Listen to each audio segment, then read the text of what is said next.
this video, I'm going to run through the techniques used in this baby blanket.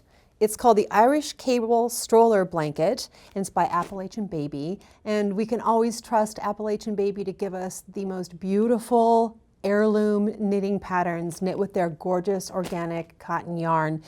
Totally machine washable, easy to care for, heirloom stuff. I'm really happy with this. And I want to give you a look.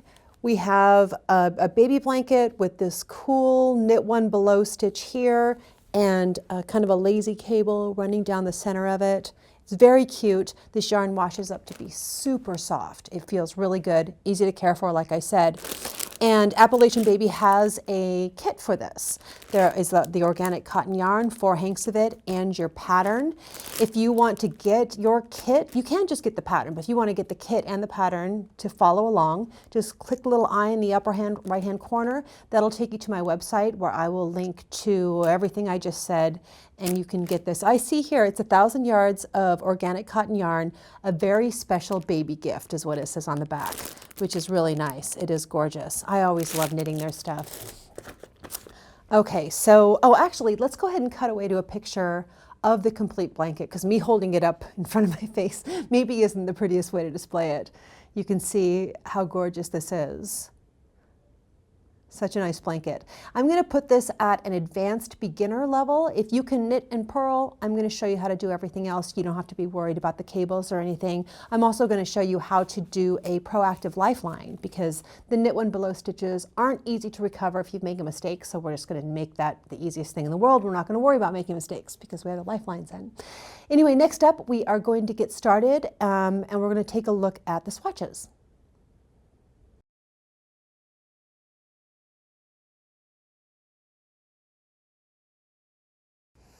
Okay, we are ready to get started on this blanket. Let's go and take a close-up look at the blanket I have here. You can see how this stitch makes a cool pattern. It's really just a knit one below pattern. I'm going to show you how to do it. And then we have what I've called a lazy cable, because it's not a tight cable that runs really quickly, you know, after only a few rows. It's kind of lazy up and down the whole thing. It's pretty. Okay. I don't want to put it down, it's so soft. I want you to take a look at my swatch because we are going to talk about getting gauge. And the pattern gives you instructions for getting gauge, and go ahead and follow those instructions. The thing that's going to be surprising is that you might end up using a bigger needle size than the pattern calls for. I ended up going up to a size 11 needle to get gauge, and it ends up making a really loose stitch. But this is the thing. It ends up making a really loose stitch while you're knitting it.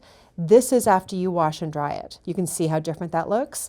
I think there might actually be more rows in this one, but you can see just in the way that the stitch looks.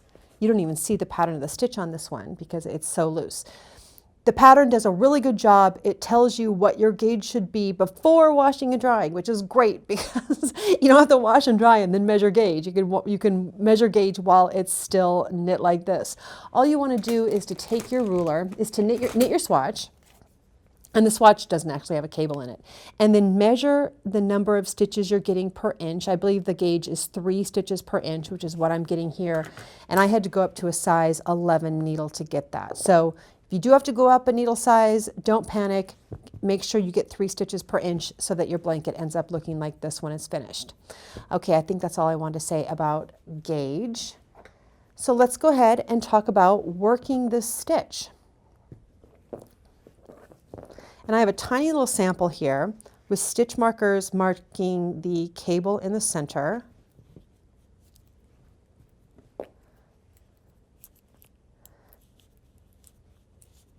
You'll cast on your stitches and work the first couple of rows, which are just knit and purl, and you're going to place your markers.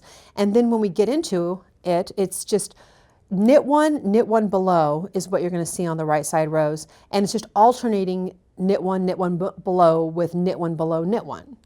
If that makes sense. It makes sense when you look at the pattern. I'm looking at the pattern right now. Okay. I wanted to get a couple stitches in before I started to show you. So I'm going to knit one, and then knit one below is worked like this. Instead of putting my needle in to the stitch the way you normally would, you put it in straight into the center of the stitch below, wrap it and purl it through. Knit one below, knit one below. Now if you put your work down and you're not sure what is next, you can always go to the beginning of the round and count knit one below, knit one below, and you'll know what your next stitch is. Or you can look, and this is something you'll get good at doing as you knit through this blanket because you'll see a lot.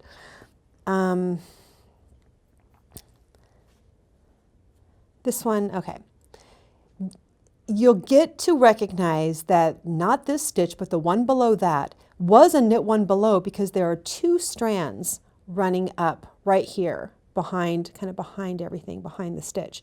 So since I did a knit one below on this last time, it's a knit one this time. And then when I look at the next stitch, I'll see these are all normal knit stitches with no knit one below. So I'm going to knit one below on this one.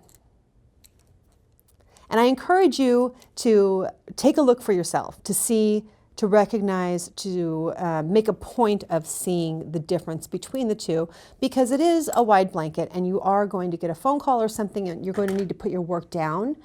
And I want to make sure that you can recognize where you are. And you can't always start from the beginning, like I said, and count, but it is easy if you can just like look and see what's next. Okay, and now we're ready to work a cable. And normally when you're working a cable, you want to work, you want the cable needle to be about the same size as your needle. I don't have a size 11 cable needle, so I just have the biggest one that I have, which works fine. It's not a problem because it's just 3 stitches and it's just for a minute. So I'm going to slip 3 stitches onto the cable needle and hold it in the back of the work. And if cables are new to you, you're going to kind of wish that you had an extra pair of hands for a minute, but you'll get over it. So it's only 3 stitches. I'm going to knit 3 stitches, and then I'm going to knit 3 stitches from the cable needle. And that's all a cable is. The stitches in a cable look like they're twisted because they are. And right after you do it, you can kind of see what's happening. Usually you have to knit a few more rows to actually see the cable emerge. Slip the marker, and then I go back into my knit one below pattern. And here I look at this stitch. That's not the one I'm looking at. The one below that I can see has 2 strands running along the back and up the side. So that was a knit one below. So I just want to knit this stitch. And the next one, no knit one below, so I do want to knit one below on this one. And that's how you're going to pick it up and talk on the phone. You don't have to avoid all phone calls and texts while you're working on this blanket. You can actually step away from your work and get a drink of water if you like.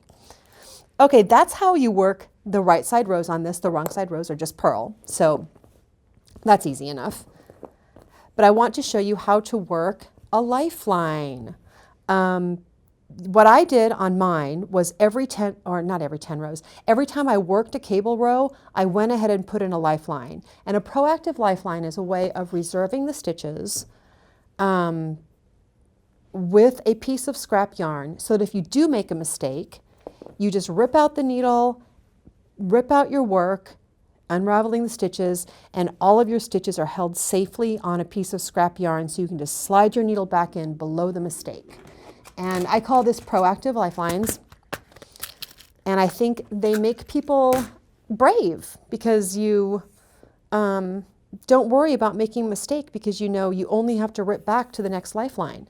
So every cable row, this is what I did so that if I did make a mistake, I wouldn't have to rip back.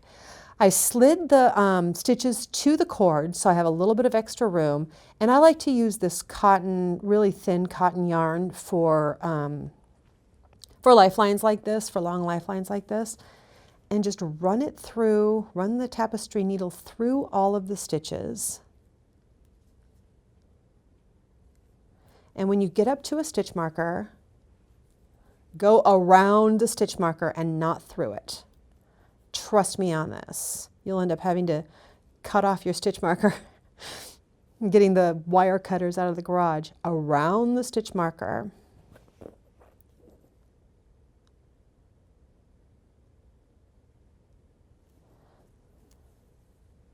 Okay. So I have my lifeline in there. I'm just going to leave it hanging there and work the next row, which is a purl row. I'm just going to purl the stitches and just kind of keep the lifeline out of the way, and it's not going to bother me anymore. It's just going to be there as a safeguard in case I need to rip out and get back down to get down below a mistake that I've made. Let me take a look at my notes. Nope, that's everything for this section. Okay, we did it. We got through all the techniques used in this. Next up, we are going to talk about the crocheted border and weaving in ends.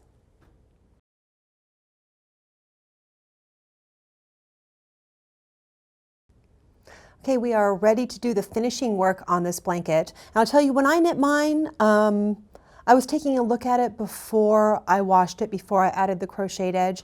And I'm not sure the crocheted edge is 100% necessary. I don't think it's going to curl up if you don't add a crocheted edge, but it is, I think it does look nice, and it is something a little extra. You know, in fact, I should pull the blanket back in here so we can take a look at what it looks like when it's finished. So let's take a look. Okay, this is the crocheted edge all washed and dried. It does look nice, but I don't think it's essential. If you choose not to do it, I don't think it's a disaster. But crochet is pretty quick. Okay, in the pattern, it says to leave your working yarn attached, and that's after you bind off, and that's what I've done. And the pattern also says to pick up every stitch on the cast on and bind off row, and every third stitch on the sides. I actually found it worked better for me to pick up every other stitch on the side. Every third stitch was too loose for me. And because I used a bigger needle to get gauge, I ended up using a bigger crochet hook on my crocheted border as well. This is a size J crochet hook. The pattern called for a smaller one. Okay, so all I'm going to do is to go under 2 strands of a V, which the V's are actually going this way, 2 strands of a V to pick up a stitch, every other stitch along the side here.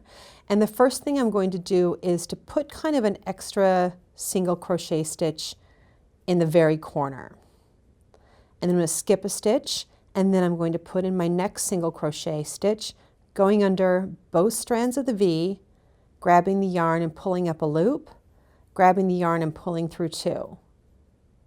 Then skipping 1, going under both legs of the V, grabbing the yarn and pulling up a loop, grabbing the yarn and pulling through 2. And in crochet, when you have 1 loop left on your needle, you're done with the stitch. Skipping 1, under both. You know, I bet when we see more people knitting this, I wonder if we'll see people who are really good at crochet who end up doing some really fancy borders. Okay, this is the idea of the edge. You just go all the way around. And here's something that I encourage, is after you do, a few inches of single crochet, take a look. Make sure that it's not rippling or bunching anywhere, because you might need to adjust the number of stitches you're picking up to make sure that it's lying flat. And I actually practiced the single crochet edge on my swatch, you can see here. So I knew that I wanted to pick up every other stitch in my work for it to look good, because I actually did it on my swatch. But do take a look on the unwashed piece while you're doing it. Make sure it looks good. Okay, now we want to talk about weaving in ends. And this is a technique that I use for weaving in cotton ends whenever I'm weaving in cotton ends, because cotton doesn't do a very good job of sticking to itself, and especially if you have something like this, it's a baby blanket, it's machine washable and dryable, you want those ends to stay put. You don't want anything coming unraveled over time, heirloom blanket and all. So what I'm going to do is take my tapestry needle and my cotton end and just weave it in, nothing fancy, just get it away from the edge. Because I'm going to tie a little knot, and I don't want it right at the edge of the work. It might mess up the way the edge looks. So I've just gotten it away from the edge, and now I'm going to untwist the plies. And this is 4-ply yarn, so I have 2 and 2. Thread 2 of those plies back onto the tapestry needle, and then take that and just move it to another loop very close, right? We're just like half a stitch away here. So I have these 2 strands coming out of 2 different places. I'm going to knot once and pull it, but not too tightly. Knot a second time and pull it pretty tightly. You can feel when the yarn starts to give a little, don't break the yarn, just pull it just shy of that. And then I'm actually going to put in a 3rd knot and really go at it. There we go. That's not going anywhere. And now I can just cut it short, knowing that that's going to wash beautifully. I don't have to worry about anything coming unraveled. And it's a tiny little knot, especially after it's washed. I mean, I tied knots on my swatch here. Well, I've got one end here, but there's a, yeah, maybe not. Maybe this is 2 ends. Never mind, I thought I was going to demonstrate how cool the knots look. Wow, they're really invisible. Maybe not. I'll tell you though, it does end up making just a little tiny knot that you don't even see in the finished work. We could have looked for it on my big blanket, I suppose. Anyway, that is it. Those are the techniques used in the Irish cable stroller blanket. Many thanks to Appalachian Baby for sponsoring this video, and I love working with their stuff. All of their designs and all of their yarns are so beautiful for special babies. And remember, all of the information on everything you see here, and to get your kit and everything, just click the little eye in the upper right-hand corner. Good luck.